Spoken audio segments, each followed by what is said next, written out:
The first thing Clara Hart heard was the laughter rolling over the scorched earth, like a dust devil stirred up from hell itself. It was harsh whiskey-laced, and the folks of Sanctuary, Arizona knew it too well. That was the sound of Grant Rourke and his boys entertaining themselves. Before we kick off this adventure, don't forget to hit like on the video and let us know in the comments where you're watching from. For Clara, a widow left with nothing but her late husband's debts and a patch of land too mean even for coyotes that sound always spelled trouble. But she could never have pictured the shape it took on that summer day in 1881. It wasn't a sheriff's notice or another public shaming. It was a gift, a cruel joke bound in leather, broken, and breathing in the back of a buckboard. The heat of Sanctuary felt like a hammer that day, pressing down on clapboard walls, bleaching the sky, and baking every scrap of hope out of the soil. For Clara Hart, it was the echo of her own slow undoing. 2 years a widow, she'd become a ghost in her own home. James Hart, a good man with bad luck, had chased a fool's dream of cattle ranching on land no man could tame. He'd left her with a mortgaged plot, a sway-backed mule, and the pitying stares of the town. And the name that haunted her most was Grant Rourke. He owned the bank, the saloon, and most of the souls in Sanctuary. James had borrowed heavy from him, and Rourke relished reminding Clara of it. He was stone-carved into a man pale eyes that missed nothing and forgave less. On that blistering August afternoon, the rattle of wagon wheels and the jeering of his ranch hands, men like Hank Dobbs and Jed Thornton pulled her out from the thin shade of her porch. Rourke sat high on a coal-black stallion, a smirk curling his mouth. In the buckboard lay a rough travois, and on it, a man. His long black hair was caked with sweat and dust. His skin was the color of rich earth, but his body was wrecked. Rawhide bound him not to keep him from running, but from tumbling off. Only his eyes were alive, dark, bottomless, burning with silent, useless fury. "Afternoon," Mrs. Hart Rourke boomed his voice, dripping false courtesy. "Heard you were lonesome out here. Thought you might like some company." His men snickered. Hank Dobbs, his grin stained with tobacco, spat near her worn boots. "Found him up in the Dragoons. Took a bad fall. Useless to us. We figured charity. The word charity was the punchline. They cut the man loose and rolled him off the wagon like a sack of grain. He hit the dirt with a muffled grunt, unable to move anything below his neck. A shudder ran through Clara. "What is this?" she whispered, voice tight. A pet Rourke said, his smirk widening. "Can't fight. Can't run. Won't give you any trouble. Just something to look at. A real Apache warrior, or what's left of one." He leaned from the saddle, his tone dropping to a hiss. "Consider it a gift. A reminder of all the things that break out here, men, dreams, promises. James had broken. Her dream had broken. And now this man, this living emblem of ruin, lay at her feet." Rourke and his crew turned their horses, their laughter echoing back as they rode off, leaving Clara alone with the paralyzed stranger, the merciless sun, and the suffocating dust. She stood frozen, staring down at him. His eyes locked on hers, not pleading but demanding death. He was a warrior caged in his own flesh, and her desolate yard was his final humiliation. Every instinct told her to bolt the door and pretend he wasn't there. This was Rourke's joke, not her burden. Taking him in would make her the town's fool. Night fell, and the desert cooled.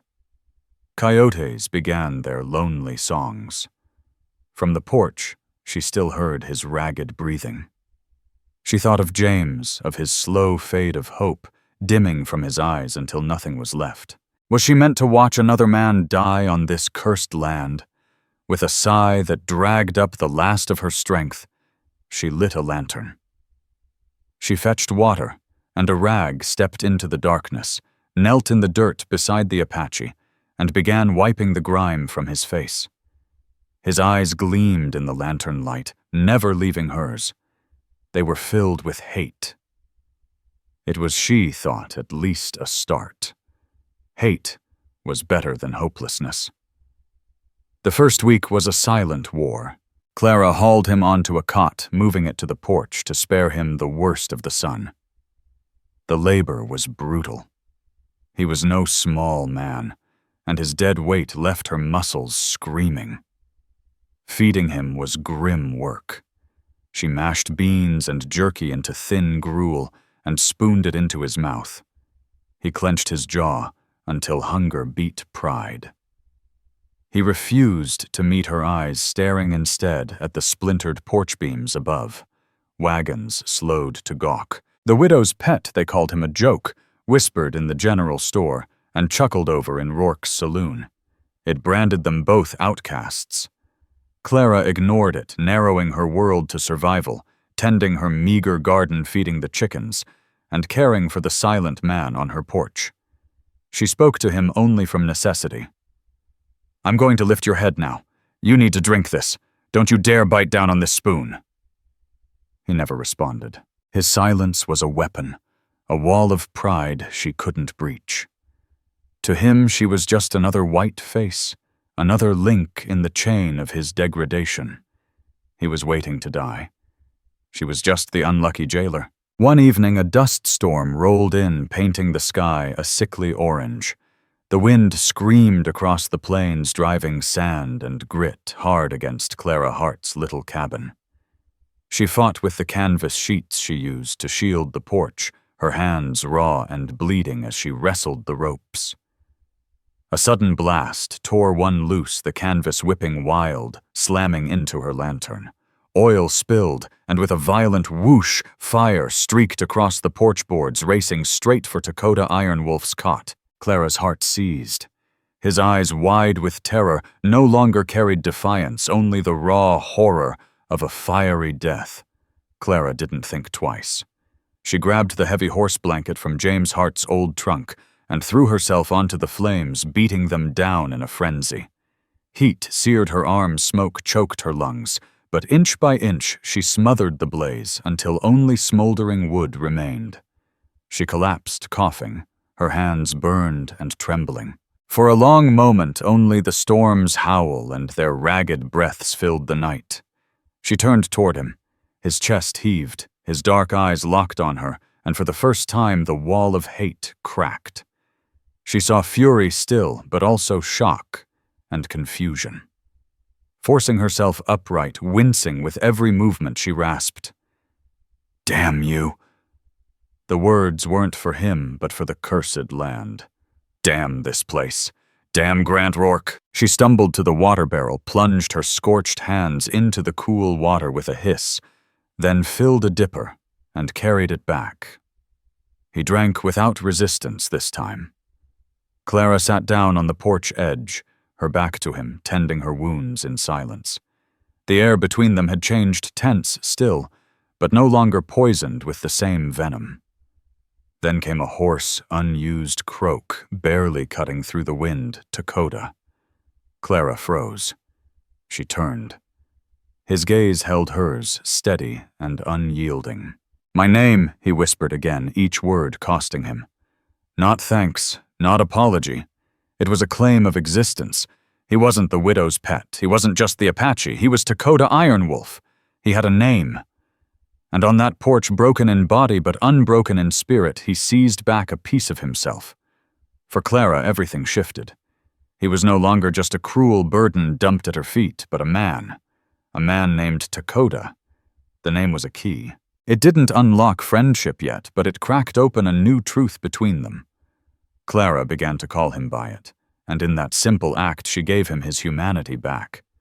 The daily grind of caring for him became less about duty and more about seeing him as a person. Weeks slipped by, and Clara noticed the sharpness of his eyes. Nothing escaped him.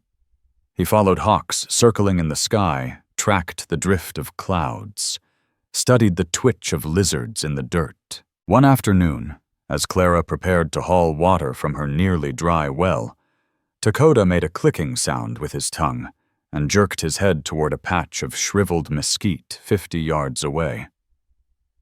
"What is it, Takoda?" she asked, exasperated. He clicked again, more insistent. Curious despite herself, she trudged over. The ground looked no different than anywhere else until she saw the faint depression he'd noticed. James had sworn the land was bone dry. Acting on impulse, she dug. Hours later, soaked with sweat, her shovel struck wet earth. A shallow seep, small, but enough to keep her garden alive. She stared back at him, stunned. How could he have known he'd read the land, the plants, the air, the signs she was blind to? His body was ruined, but his mind was sharp, his knowledge of this territory intact. From then on, their communication grew. They built a system, 1 blink for yes, 2 for no, a tilt of the head for direction. It was slow, but it worked. Will it rain soon? 2 blinks. No. Is that deer track fresh? 1 blink, yes. He became her eyes, her ears, her tether to the land that had always betrayed her. Through him, she learned to read signs, set rabbit snares, tell poison from food, even sense when storms gathered beyond the horizon. Her patch of failure began to change. The garden bore beans and squash. The snares caught meat. She was still poor, still shunned, but she was surviving. And it wasn't just her survival. It was theirs. One day, Dr. Elias Boone rode out his compassion, worn thin by years in the territory, but not yet gone. He'd heard the gossip and wanted to see for himself. Examining Takoda with cool detachment, he shook his head. "Spines shattered high. Fall from a horse, most likely. He'll never move again, Clara." "I'm sorry." "I know," she said simply. "It's no life for him," the doctor added gently. "Or for you. Rourke's a bastard for this. There are ways to make his passing easier." At that, Takoda let out a guttural sound, pure rage fire blazing in his eyes. He was not ready to die. Not anymore. Clara looked from the doctor's pity to Takoda's fury. Her voice was steady. "He's not dying, Doctor. He's teaching me how to live." Dr. Elias Boone stood quiet for a moment, his gaze moving over the yard. The garden was small, but thriving rabbit snares hung neatly on the wall, and the place carried a new order that hadn't been there before. He didn't understand the bond between Clara Hart and the paralyzed Apache, but he couldn't deny the truth of what he saw. "Well, I'll be," he muttered as he packed up his bag. "Keep him watered, and for God's sake watch out for Grant Rourke. A joke that stops being funny is the kind of thing a man like him won't forgive." The doctor's words marked a turning point. In Clara's mind, the partnership between her and Takoda Ironwolf became something solid, unshakable. But it also carried a warning. Success in a town ruled by Rourke was an insult he would never let stand. The whispers in Sanctuary began to shift. The cruel laughter about the widow's pet turned into puzzled talk. Clara Hart, once a figure of pity, no longer walked with her head down. Her cheeks carried a bit of color again. She strode into town with pelts and squash to trade instead of begging credit. And folks began to wonder about the silent warrior on her porch. Rourke noticed, riding past her land. His pale eyes caught every change: the shored-up chicken coop, the small ditch carrying water from the seep, the neat stack of firewood. These weren't signs of a woman beaten down. These were the marks of someone digging in her heels. His gift had become her strength, and it burned him. Still, the weight of debt pressed hard. Rourke held the note on her land, and soon enough Owen Pike came riding out with his hat in his hands. His eyes wouldn't meet hers. "He says if you can't pay in 2 months, Clara, he's taking the place." "I'm sorry. There's nothing I can do." That night, Clara sat on the porch steps, head in her hands, the foreclosure notice fluttering in the dry breeze. Despair clawed at her. Then Takoda made a low sound to draw her eyes. He was staring at the pile of busted wood and scrap metal by the barn, the remains of an old buckboard James Hart had once hauled home for parts. What she muttered, her voice thick with defeat. "It's junk." Takoda fixed his eyes on hers, then deliberately shifted his gaze to her hands and back to the pile. She blinked, realizing. He wanted her to build. So began a new kind of conversation. She brought him a stick, and with it clenched in his teeth, he scratched shaky lines into the dirt. His first drawings were rough, but his will was iron. Piece by piece, he revealed the design of a machine, levers, wheels, counterweights. "What is this?" Clara asked, pointing to a shape. He tapped once for wood, twice for metal. She fetched pieces from the scrap, and he nodded or shook his head. Slowly, painstakingly, she built under his direction. It was a pump one like she'd never seen. A contraption ugly as sin patched together from rust and splinters, but it used gears from the old buckboard and a counterweight system to pull water up from deep below. He had designed a true well. The labor nearly broke her. She dug, hammered, and sawed every night, reporting back to Takoda for his approval or correction. He was the mind. She was the hands. Together, they made one whole. At last, on a blistering afternoon, she finished.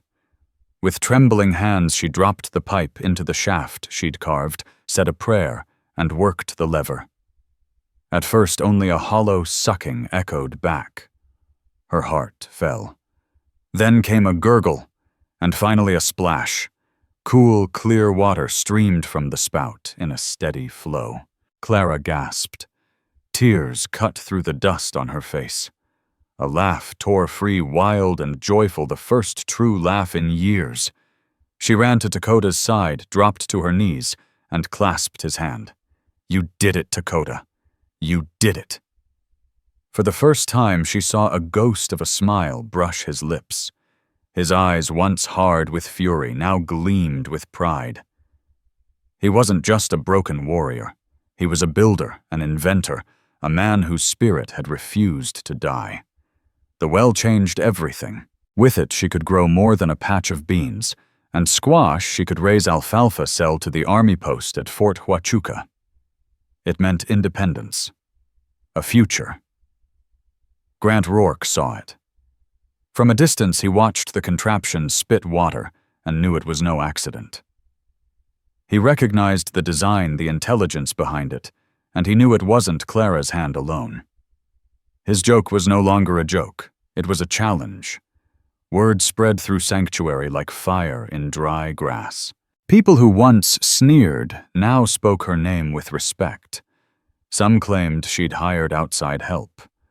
Others whispered darkly of Apache magic. No one wanted to believe the truth that the paralyzed man on her porch was the mind behind it all.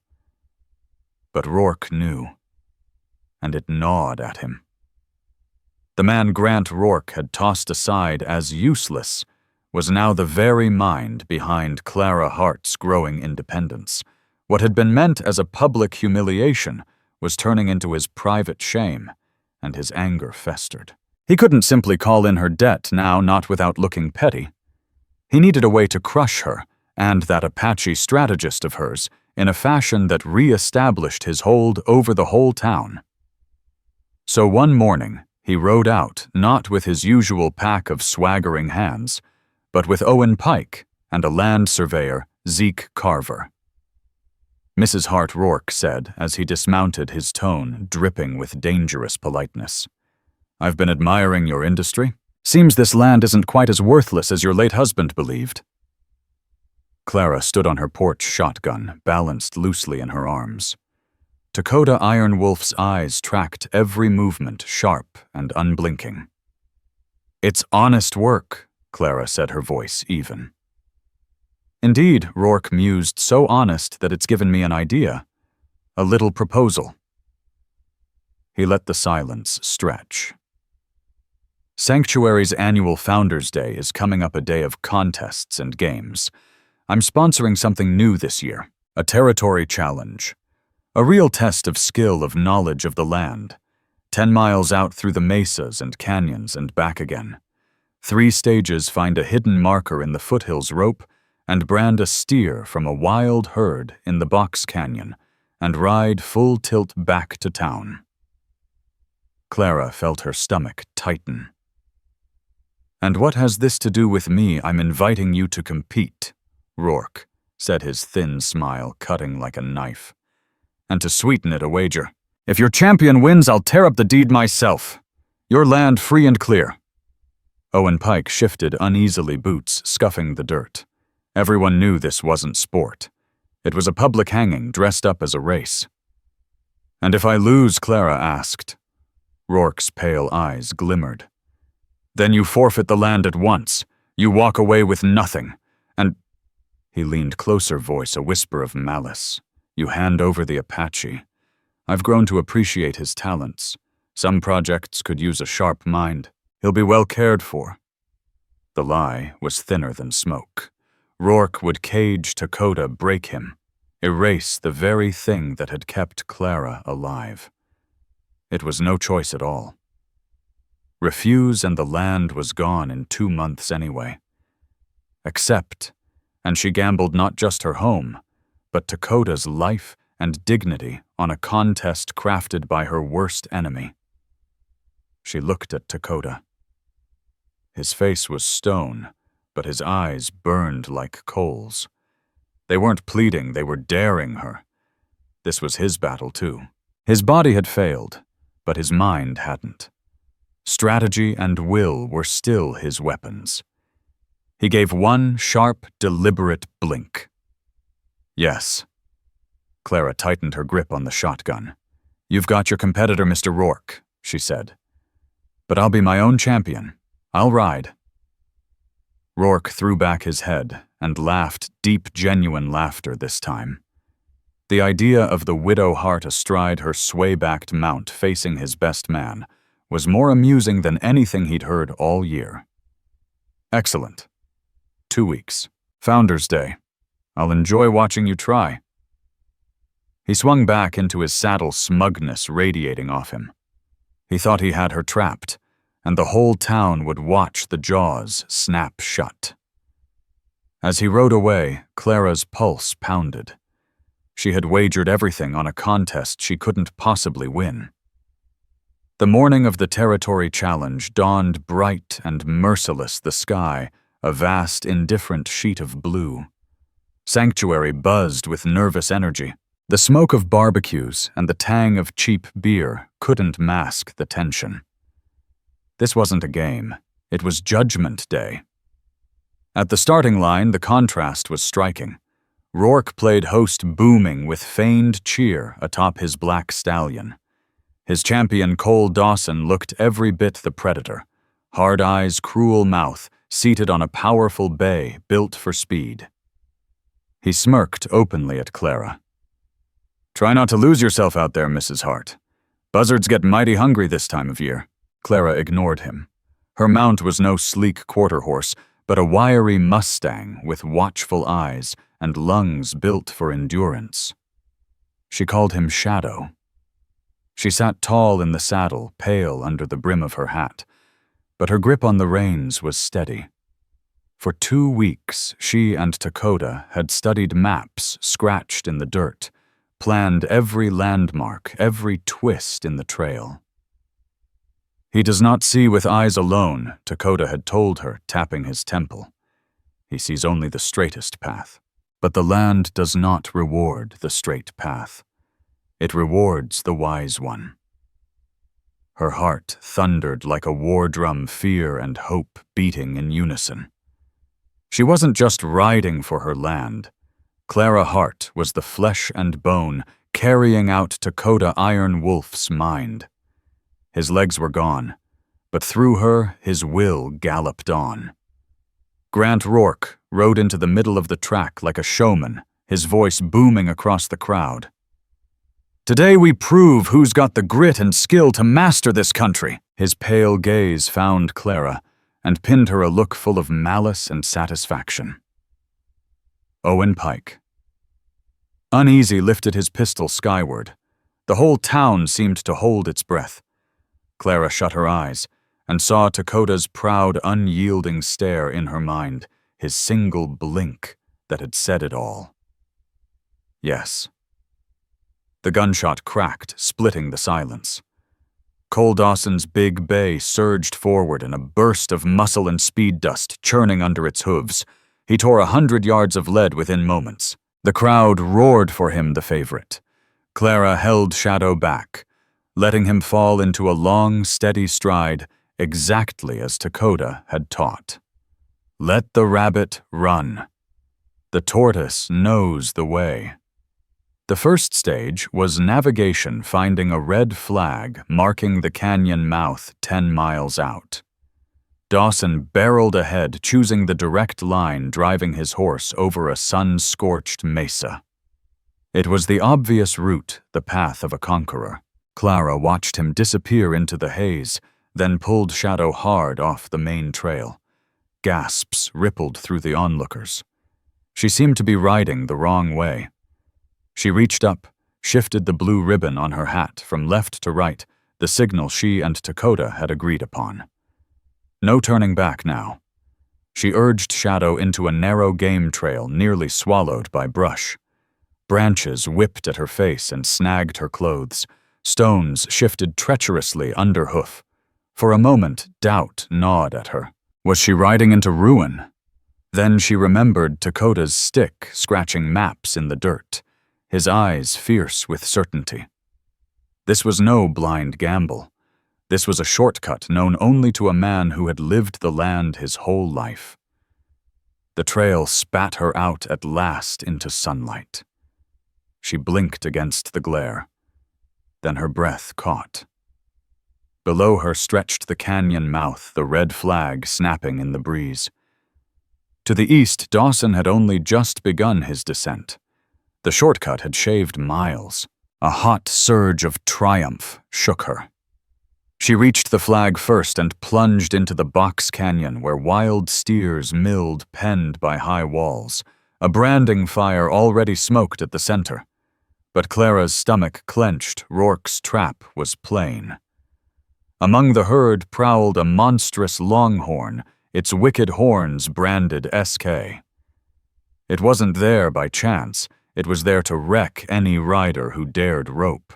Dawson stormed in moments later, fury flashing, as he realized she'd beaten him to it. He ignored her, throwing a perfect loop at a young steer until the longhorn charged. His horse shied, the throw went wide, and the herd exploded. Dust and thunder swallowed the canyon as Dawson fought to keep his mount under him. Clara's pulse hammered, but Takoda's voice lived in her mind. The wolf doesn't chase the herd. He finds the weak one. She turned Shadow away from the chaos, riding along the far wall, just where Takoda's dirt map had shown a calf huddled alone in a rocky alcove. Perfect. Her rope sailed clean, snapping tight around the calf.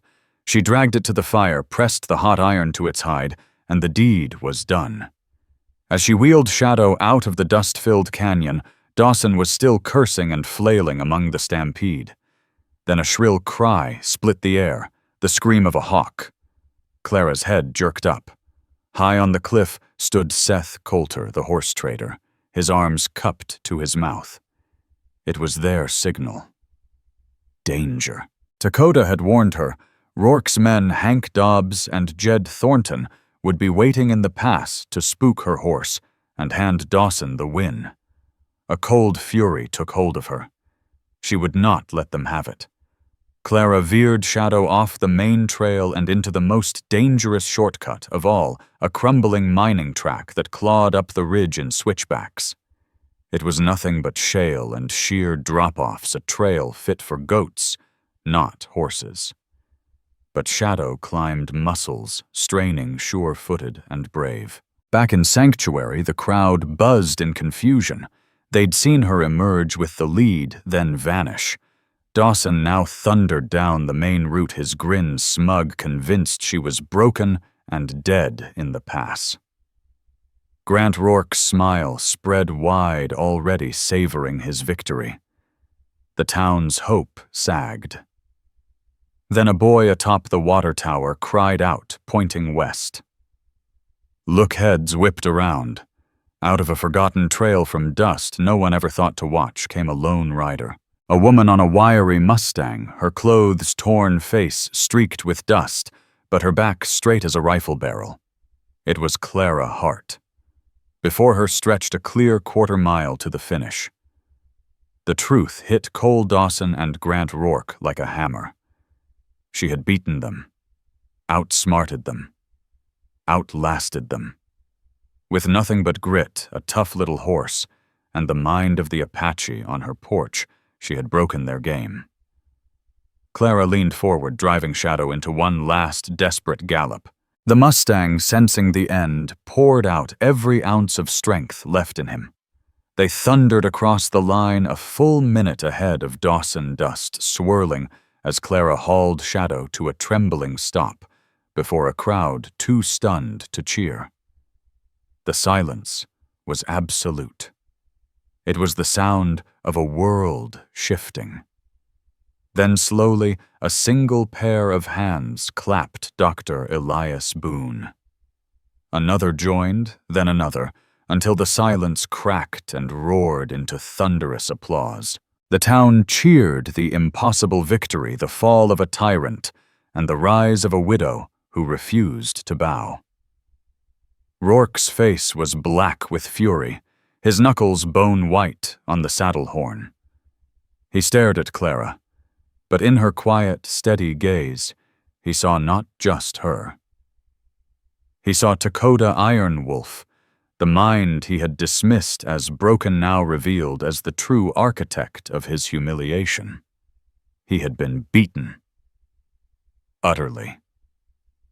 Owen Pike stepped forward, spine straighter than the town had ever seen it. The wager, Mr. Rourke, he said, loud enough for all. We all heard the terms. Caged by his own arrogance, trapped before 100 witnesses, Rourke had no escape. With hands shaking from barely contained violence, he pulled the deed from his coat. He didn't hand it over. He ripped it into pieces and flung them at Clara's boots. She never looked down, her eyes fixed on the track that led home. She was Sanctuary's new hero, the pride of the territory, but she knew the true victory belonged to the silent warrior waiting on her porch. The ride home was dreamlike, the cheers fading behind her, replaced by Shadow's weary breathing and the creak of saddle leather. Every bone in her body screamed with exhaustion, but beneath the pain was a deep, steady current of triumph. The torn deed in her pocket weighed heavier than gold. They had done it. Together. As her cabin rose against the twilight, her heart quickened. He would be there, and he would know. When she slid from the saddle, nearly buckling, Takoda sat, as he always had, unmoving, but his eyes blazed as they met hers. She said nothing. Words were too small. She fetched water, lifted his head gently, and held the dipper to his lips. His gaze never left her, reading her exhaustion, reading her triumph. When he finished, she dampened a cloth and wiped the dust from his face, the same act she'd done 100 times, but now it carried the weight of ceremony. It was the gesture of a victor honoring her king. He closed his eyes, and in that silence, their victory was sealed. Sanctuary felt the tremor. Grant Rourke's power, once carved in stone, had been cracked would open. His saloon that night, usually loud and brimming with his swagger, was hushed. Hank Dobbs and Jed Thornton drank in silence shadows of their former arrogance. When a drunken farmer refused to give Rourke his seat at the bar, the whole room froze. A week earlier, the man would have been beaten bloody. Now Rourke only glared, then turned away, fury burning, but powerless. The spell was broken. His empire of fear began to crumble. Cole Dawson was gone before the week was out, unwilling to linger in the shadow of defeat. Rourke brooded, stripped of invincibility, in a town that no longer bowed. Clara's return to town told the story. No more pitying glances. No more whispers of shame. Men tipped their hats. Women smiled warmly. In Nora Whitlow's store, Clara was handed bacon and coffee on the house. Call it a public service tax. Owen Pike stopped in the street, removed his hat, and nodded. Mrs. Hart. Just 2 words, but they carried apology and something like loyalty. And as for the man on her porch, the cruel name, the widow's pet, was gone. In its place, something else spread through Sanctuary. Folks realized Clara Hart had fought with more than her own will. Behind her impossible victory was the strategist. Takoda Iron Wolf. Seth Coulter. The horse trader was the first to come calling. A week after the race, he rode up, hat in hand, shifting nervously on the porch steps. "Ma'am," he began to Clara Hart, though his eyes kept sliding toward the man seated in shadow. I've got trouble running horses through the Tonto Basin. Folks say rustlers are thick there. I was wondering if maybe—" His voice faltered, unsure how to ask a paralyzed warrior for guidance. Clara spared him the struggle. She swept a patch of dirt smooth with her boot. "Takoda," she said softly. "Mr. Coulter needs a safe route to Prescott. The Tonto Basin's crawling with trouble." She placed the stick before him. Seth watched in awe as Takoda Ironwolf gripped it between his teeth and began to draw. Lines and curves took shape in the dirt, precise, deliberate. He marked the dangerous basin, then traced an alternate trail through hidden canyons one Seth had never dared to ride. With small guttural sounds and blinks, Clara easily understood. Takoda indicated where springs lay hidden and where a man might camp without fear. 2 hours later, Seth left with a map etched into memory, tipping a silver dollar onto the porch rail in thanks. He was only the first. Soon a broke prospector appeared desperate for luck. Takoda guided him to a silver vein the Spaniards had overlooked. Then came farmers whose fields were blackened by locusts. He told them of a bird whose migration would soon sweep through and how to lure the flocks. Takoda's porch became something new in the Arizona territory, not a place of force, but of wisdom. His body was still, but his mind roamed wider than the mountains. Once a warrior now, he had become a counselor, a different kind of chieftain. Life found its rhythm. Clara was the body, her sweat and labor building what his vision demanded. He was the mind, sharp as ever, seeing the land for what it truly was, guiding, protecting, planning. Their bond needed no words. At day's end, she sometimes read aloud from a battered book or a newspaper carried from town. What they shared wasn't romance. In the usual sense, it was deeper forged in fire and hardship, the complete reliance of 2 people who had found their missing halves. One evening, the sky bled purple and orange over the mountains. Clara sat on the steps, oiling her rifle, the one she no longer kept loaded by the door. Her muscles ached from honest work, but it was a welcome ache. She watched Takoda, his eyes fixed on the horizon, his face calm and regal, like some ancient king surveying his land. "Do you ever miss it?" she asked softly. "The riding, the wind in your face, the man you were before." Silence stretched, but he didn't look away. The last sliver of sun slid below the earth, and at last he turned his head. In his eyes flickered the shadows of countless hunts and battles, a lifetime of freedom. Slowly he gave one deliberate blink. Yes, a pang of grief cut through her, but then he held her gaze. The shadows fell away, replaced by the steady light she knew best.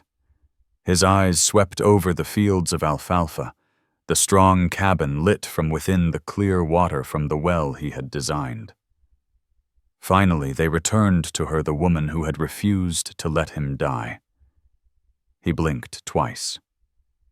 No. In that moment, she understood. He grieved the warrior he had once been, but he would not trade what he had become. His body was a cage, but his spirit was free, and here on this dust-bitten patch of land they had built something no enemy could steal. The tale of Clara Hart and Takoda Iron Wolf never found its way into history books. But it lingers in the wind and the dust of Arizona, a story that reminds us strength is not always the pull of a trigger or the speed of a horse.